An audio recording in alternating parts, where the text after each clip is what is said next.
Merina ny fiarabanao antsika rehetra indray tratran'izao andro fahadimy efa mamaraparana sady ny fotoana iarahantsika ao anatin'izao fandaharana izay fampaherezantsika izao inoko fa ombanao Andriamanitra ary amerina ny fanantenana ao an-tsainao mandrakariva Andriamanitra satria mihevitra ny fiainanao izy ary manana vidiny lehibe eo mason'Andriamanitra ianao ka dia hiditra eo amin'ny lohahevitra zanatoahevitra anankiray indray tsika nampitondraina ny lohateny hoe tsy manana afa-tsy anao Andriamanitra, tsy manana afa-tsy anao Andriamanitra. Mialohan'ny fampiresantsika izany lohahevitra izany indray dia andaontsika nondrika aloha hivavaka.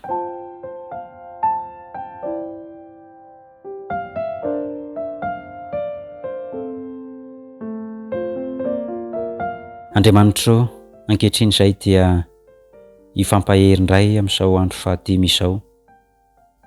Aoka ianao no ho aminay mandrakariva ary ilay fananao izay afaka miasa atao anatinay hitoetra aminay tsiraray avy ka amendra fosy amelany eloka ary hanampy anay ny amin'ny zavatra rehetra izay renesin'ny sofinay amin'ny alalan'ny teninao dia mba hahery izay Tompo ary hijoro vavolombelonao indray ho amin'ireo namanay izay mila ho fampahiresana manokana ihany koa. Tononona amin'ny anaran'i Jesosy ny vavaka. Amen.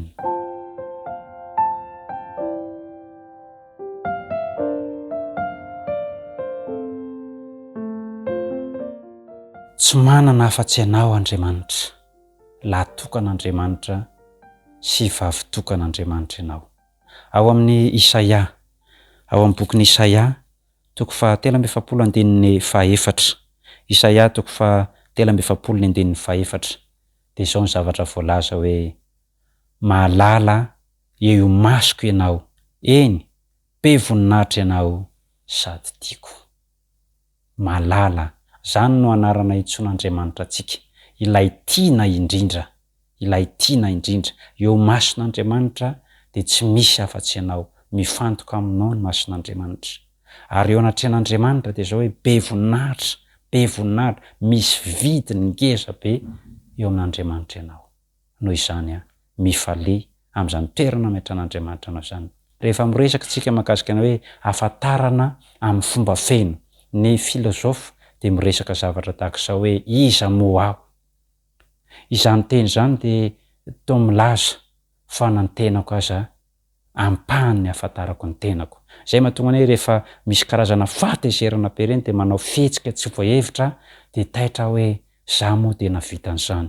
Fa ity ilay Andriamanitra izay tena mikarakara antsika ity, ilay tena tia antsika ity, ary ity ilay Andriamanitra izay tena hoe tsy manana afa-tsy isika, tsy manana afa-tsy tsika izy, dia fantany amin'ny fomba feno.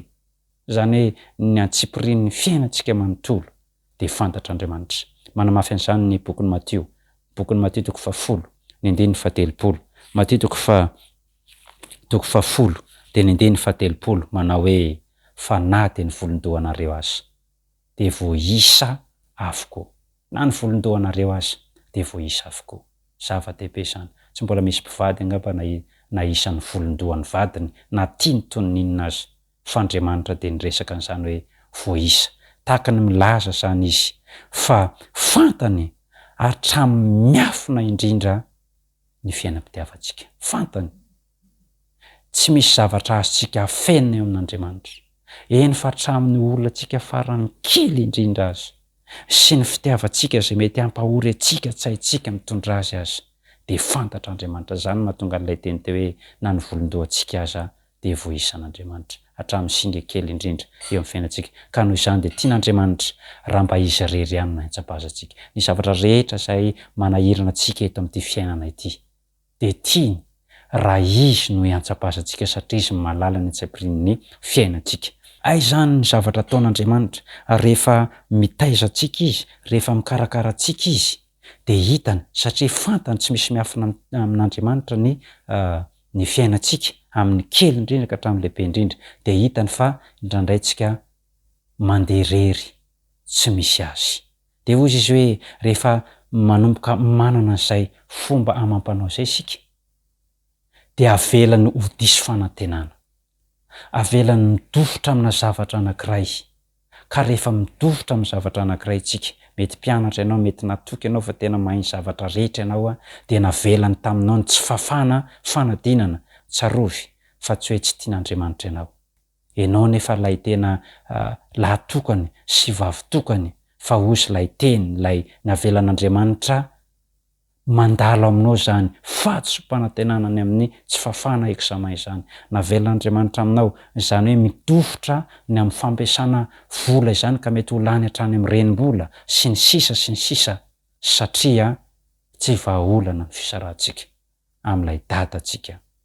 Fa izy no afaka mahavonjy antsika amin'ny fahasarotana rehetrarehetra dia tokony hiantso azy sika. Ka isaky ny mandalo an'ireny fahatso-panantenana ireny sika dia malala miantso an'Andriamanitra. Isaky ny mandalo an'ireny fahatso-panantenana ireny sika dia malala miantso an'Andriamanitra tahaka ny zaza oziny izay mangetaeta malala miantso ny rainy.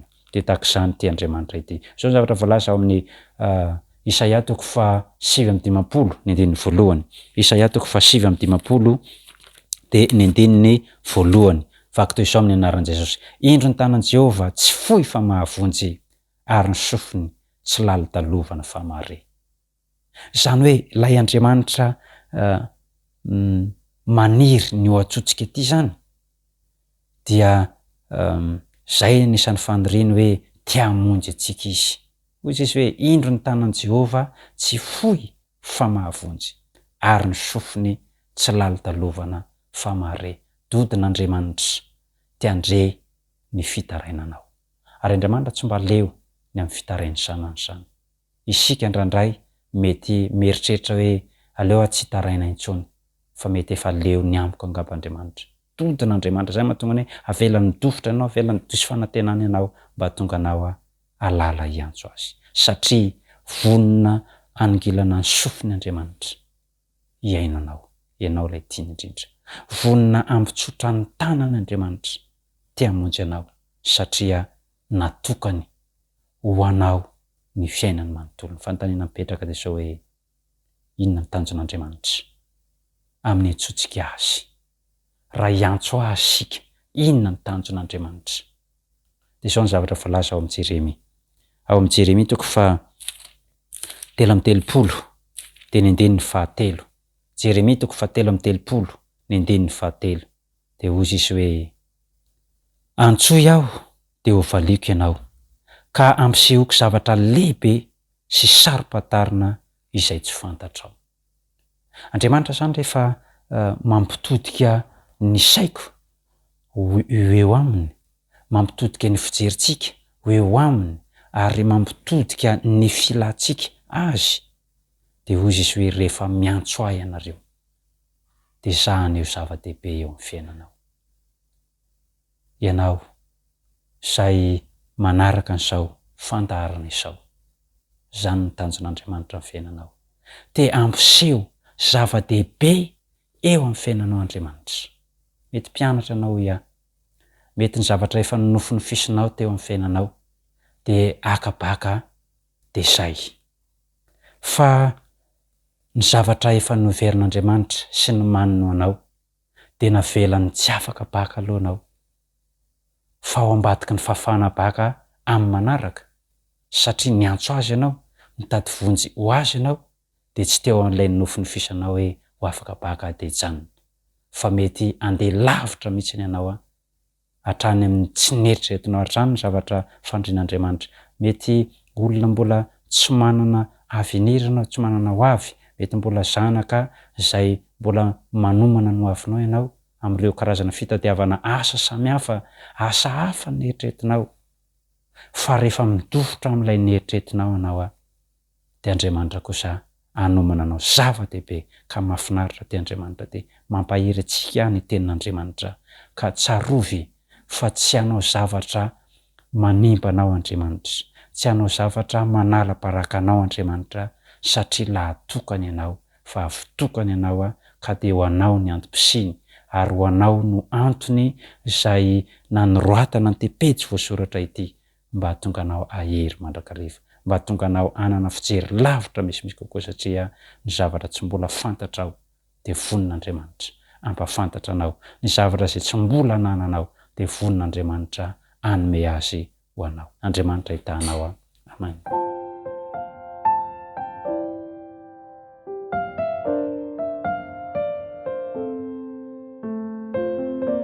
Andriamanitra mbola misitranao izay no nanomezanao indray izany teny mamy izay ho anay izany. Misaotra Andriamanitra satria manan-tena izahay fa ahita zava-mahagaga tokoa eo amin'ny fiainanay izay tsy mbola fantatray. Ka ampio izay Tompo mba hitaraina aminao mandrakariva fa tsy hitaraina amin'olombelona mety maty. Ampio izay Tompo mba hitady vonjy aminao mandrakariva fa tsy lavonjy amin'olona izay mety mitady tambiny na mitady sitraka aminay ary mety tsy havonjy akory aza amin'ny fotoana manaraka. Ka dia fifalianao anay Tompo ny fandrenesanay izany teninao izany, ilay mikarakara mandrakariva sy anome anay ny ilainay rehetra eto amin'izao fiainanay izao sy ny fiainanay ho avy. Ka dia ampahita fity mandrakariva eo anatrehanao izay fa amin'ny anaran'i Jesosy. Amen.